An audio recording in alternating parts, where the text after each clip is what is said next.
O Senhor esteja convosco. Proclamação do Evangelho de Jesus Cristo segundo Mateus. Naquele tempo, enquanto Jesus estava falando às multidões, sua mãe e seus irmãos ficaram do lado de fora procurando falar com ele. Alguém disse a Jesus: "Olha, tua mãe e teus irmãos estão aí fora e querem falar contigo." Jesus perguntou àquele que tinha falado: "Quem é minha mãe e quem são meus irmãos?" E estendendo a mão para os discípulos, Jesus disse: "Eis minha mãe e meus irmãos, pois todo aquele que faz a vontade do meu Pai que está nos céus, esse é meu irmão, minha irmã e minha mãe." Palavra da salvação.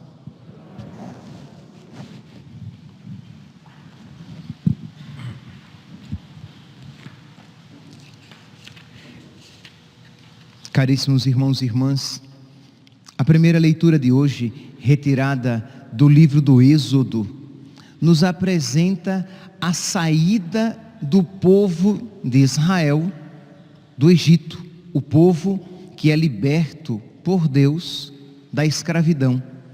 E a igreja sempre interpretou esta libertação do Egito como uma figura da verdadeira libertação, que é a nossa libertação do pecado. Assim como Israel foi liberto do faraó, nós fomos libertos do diabo. Assim como Israel foi retirado do Egito, da casa da escravidão, nós fomos retirados do inferno, da casa da condenação. E como é que nós somos libertos do pecado, do diabo, do inferno? Nós somos libertos por Cristo, pelo seu sacrifício na cruz. Por meio do sacrifício de Cristo, Ele nos libertou.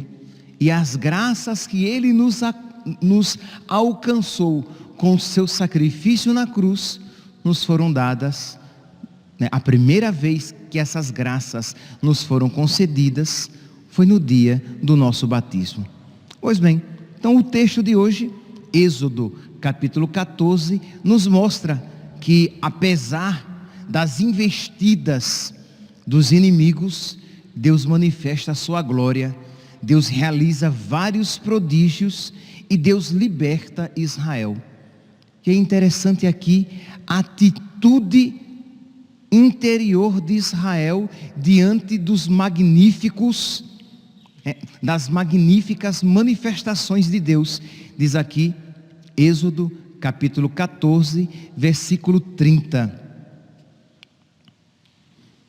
Naquele dia, o Senhor livrou Israel da mão dos egípcios, e Israel viu os egípcios mortos nas praias do mar. Por quê? Porque Deus abriu o mar vermelho, formando duas colunas, e os egípcios morreram enquanto Israel passava a pé enxuto. As águas voltavam ao seu leito normal, matando afogados os egípcios.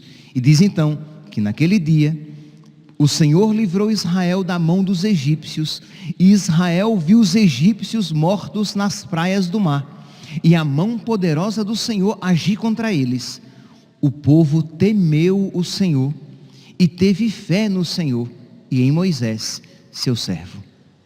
Meus irmãos, esta atitude de Israel para com Deus, diante da manifestação do seu poder, deve ser a nossa atitude diante de Deus, que realizou uma libertação ainda maior, a nossa libertação do pecado, do diabo, do inferno. Então, da mesma maneira que Israel, diante daquela libertação, diz que Israel temeu o Senhor, isto é, que o temor do Senhor foi infundido, né, brotou no coração de Israel. E Israel teve fé no Senhor e em Moisés, o servo do Senhor, isto é, ia agora obedecer de verdade a palavra de Deus por meio de Moisés. Assim deve ser a nossa atitude, isto é, nós precisamos temer a Deus e precisamos ouvir a palavra de Deus por meio da igreja, que é como a igreja, que é como Deus hoje nos fala. E aí nos dá então a ocasião de nós refletirmos em que consiste o temor de Deus. Nunca, meus santos, será demais refletir sobre o temor do Senhor, porque infelizmente nunca tantas pessoas, tantos cristãos, tantos católicos se esqueceram do que isso consiste. Em que consiste temer a Deus? Né? Parece que é algo meio démodé, algo fora de moda, a respeito do qual ninguém fala mais, porque está na moda falar que Deus é misericórdia, está na moda falar que Deus é compaixão. Sim, Deus é misericórdia e Deus é compaixão, e nós estamos celebrando até a missa votiva da misericórdia de Deus. Mas misericórdia e temor de Deus não são realidades que se contrapõem, que se negam, mas que se completam. Isto é, eu me torno objeto da misericórdia de Deus. A minha fé na misericórdia de Deus é verdadeira se eu tenho o seu santo temor no meu coração. Mas se eu uso da misericórdia de Deus para continuar pecando e amigo dos meus pecados, eu estou fechando o meu coração para receber a misericórdia de Deus, porque não é para isso que Deus nos doa a sua misericórdia, para que nós progridamos no pecado. Pois bem, então, em que consiste o temor de Deus? Se alguém parasse você na rua e perguntasse, se uma criança da catequese parasse você aqui no pátio da igreja e perguntasse, o que é o temor de Deus? O que você responderia? Então vamos lá. Vamos aqui, para ficar fácil, para que nós compreendamos, vamos elencar em 3 pontos. O temor de Deus, ele manifesta-se, o temor de Deus, quando nós reconhecemos a grandeza de Deus. Então, claro, meus santos, eu estou falando aqui de um dom do Espírito Santo, tá? Eu não estou falando aqui de uma sabedoria meramente humana. Então, é uma realidade que precisa ser pedida, é uma realidade recebida. Então, quando você se puser em oração, isto é, todos os dias, peça os dons do Espírito Santo, e dentre eles, o temor de Deus.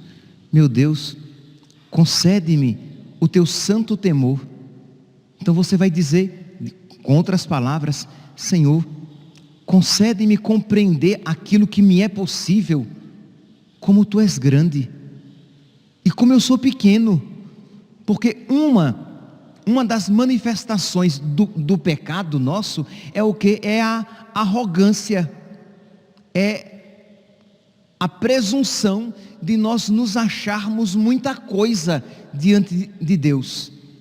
Então, quando nós compreendemos que nós não somos nada, o que é o homem, Senhor, para que dele cuideis tanto assim? Não é nada, mas tu, Senhor, tu és tão grande, tu és eterno, Senhor. Eu não consigo nem sequer compreender o que é Deus eterno, o que é existir sempre. Tu és eterno, tu criaste todas as coisas, tu és onipotente, onipresente, onisciente, tu podes tudo, tu sabes tudo, tu estás presente em todas as realidades. Meu Deus, Eu te louvo, eu te amo e eu quero te louvar e te amar cada vez mais. Então, quando você se coloca com reverência diante de Deus, quando você se reconhece tão pequeno e Deus tão grande, você já está se predispondo a receber o dom do temor de Deus. Mas se Deus é o seu xará, é o cara lá de cima, se Deus é um igual a você, se Deus é simplesmente, no sentido negativo da palavra, é um amigo, não, sim, Ele é meu amigo, sim, Ele é o amigo por antonomasia, por excelência, Ele é o meu amigo, mas percebe, Ele é o outro, o grande, o santo, o 3 vezes santo. Então, meus santos, eu estou usando palavras humanas para persuadi-lo a suplicar a sabedoria divina, para que você compreenda isso, para que você, naquilo que lhe for possível, você compreenda como Deus é grande e como Ele é bom. Meu Deus, como é que tu, sendo tão grande assim, tu te ocupas comigo, tu te fizeste menino, criança, uma criança pobre numa manjedoura, tu morreste por mim na cruz, e tu te ocupas comigo todos os dias, sustentando-me no ser. Como é grande o teu amor, como é grande a tua misericórdia, como é grande a tua paciência, tu que tens paciência comigo todos os dias, porque até o justo, como diz a palavra de Deus, peca 7 vezes, e eu estou provando a tua paciência a todo instante, e tu renovas o teu amor constantemente para comigo. Como tu és bom, como tu és grande. Primeira atitude para que nós nos predisponhamos a receber o temor de Deus. Mas vem a segunda atitude, que é o que? O temor do castigo de Deus. Sim, hoje em dia está fora de moda falar que Deus castiga, está fora de moda falar de inferno, as pessoas não querem que falem de inferno. O Papa Emérito Bento XVI, num livro que ele escreveu, Escatologia, eu já falei isso aqui várias vezes, no seu livro Escatologia, ele diz assim, que o homem moderno se acha muito bom para merecer o inferno. Então ninguém fala de inferno, porque imagine se alguém vai para o inferno, nossa, não, vai todo mundo para o céu. A pessoa está lá, o corpo nem esfriou lá no caixão, e a gente já está dizendo que está no céu. Que bom, né? Partiu, já está com Deus. Nossa, está todo mundo no céu. Por quê? Porque ninguém tem consciência da gravidade dos seus pecados e da grandiosidade do que é estar no céu. Estar no céu é estar com Deus, é ver a Deus face a face. Como Deus já não é tão grande assim, contemplá-lo face a face não é nada demais. Como eu já não compreendo a majestade de Deus, estar com Deus por toda a eternidade é como morar com a minha mãe. Com todo respeito à minha mãe, mas não é, né, meus santos? É morar com Deus, é estar com Deus. Então, eu não tenho consciência da grandiosidade de Deus, e eu não tenho consciência da ofensa que eu causo a Deus com os meus pecados, da feiura dos meus pecados, da gravidade dos meus pecados. E aí, eu não temo a consequência dos meus pecados, que é o inferno. Você vai dizer, padre, mas o temor de Deus é ter medo do inferno? Não, meus santos, o temor de Deus é muito mais do que isso, mas é também isso. É também isso. É temer a consequência dos meus pecados. É temer ofender a Deus. É temer ir para o inferno. E vem então a terceira atitude que me predispõe à abertura a este dom maravilhoso, que é o temor de Deus, que a Sagrada Escritura diz que é o princípio da sabedoria, que é o temor de perder a Deus. Isto é, eu não quero perder Deus, eu não quero ofender a Deus. Deus é a minha maior riqueza. Quem a Deus tem tudo. Tem tudo. Ele é a maior riqueza. E como eu não quero perdê-lo, eu já começo então a me abrir ao amor, a amar a Deus, porque eu não quero perder Deus. Percebe, meus santos, que são três atitudes, mas que não são três atitudes separadas, mas são três atitudes correlacionadas. Isto é, a atitude do reconhecimento da grandeza de Deus, a atitude do reconhecimento da grandeza, da feiura, da gravidade dos meus pecados, por isso que eu temo ofender a Deus e perdê-lo, e a atitude de quem não quer ofender a Deus, não quer perder a Deus, isto é, a grandiosidade de Deus, a gravidade dos meus pecados e o medo de ir para o inferno, e o temor de perder a Deus, que é a minha grande riqueza. Quando o temor de Deus está no nosso coração, nós estamos, meus santos, nós iniciamos o nosso processo de santificação. É por isso então, que quando Israel viu tudo aquilo que Deus tinha feito para salvá-lo, diz que o temor de Deus começou a brotar do seu coração. Como é que diz aqui? Êxodo capítulo 14, versículo 31. O povo temeu o Senhor e teve fé no Senhor e em Moisés, seu servo. A partir dali, o povo iria fazer um trato, um contrato, um compromisso, um pacto de obedecer a Deus e de obedecer ao seu servo Moisés. Mas eu gostaria também, meus santos, de fazer uma outra aplicação desta leitura, né? de fazer uma outra leitura para fazer uma outra aplicação na nossa vida. É interessante que o mesmo mar que foi desgraça para o Egito, para os egípcios, foi graça, foi bênção para Israel. A mesma realidade que foi morte para os inimigos de Deus, foi vida para os amigos de Deus. De modo aqui que isso faz com que nós coloquemos as nossas barbas de molho, mesmo as mulheres que não têm barba, vocês entenderam, né?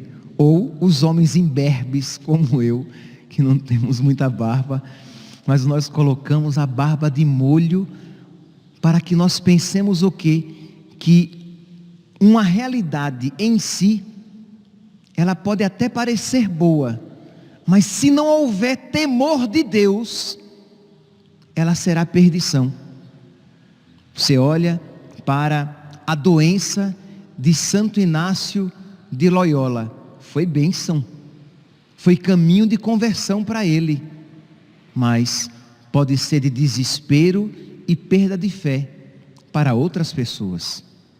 Você olha para a riqueza de Santa Isabel da Hungria, foi caminho para que ela exercesse a misericórdia e ajudasse a muitas outras pessoas, e fosse caminho de santificação para ela, mas poderia ser caminho, como é, de perdição para muitas outras, porque o amor ao dinheiro é causa de perdição para muitos, como diz a Sagrada Escritura.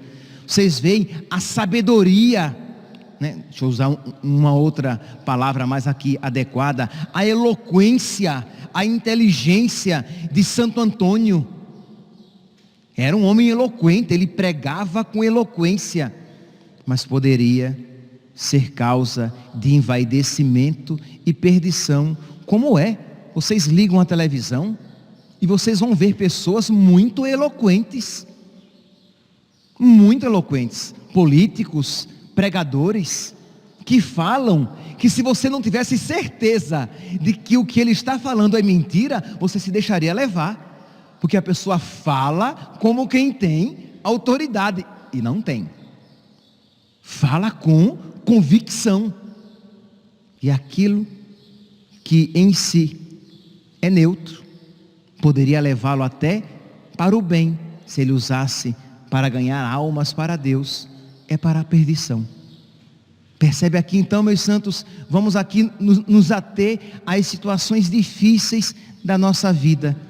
Tudo poderá então concorrer para o bem dos que temem a Deus. Eu sei que a palavra original lá em Romanos, capítulo 8, versículo 28 é: tudo concorre para o bem dos que amam a Deus. Isso mesmo. Mas sem sombra de dúvidas e sem medo de erro, nós poderíamos dizer: tudo concorre para o bem dos que temem a Deus. Sejam as coisas boas, sejam as coisas tristes, sejam as coisas que nos fazem felizes, sejam as coisas que nos fazem chorar. Mas se houver temor de Deus no nosso coração, todas essas realidades concorrerão para a nossa salvação. Peçamos, meus santos, peçamos a Deus hoje que por misericórdia nos conceda este dom que nos é tão necessário. Louvado seja nosso Senhor Jesus Cristo, para sempre seja louvado.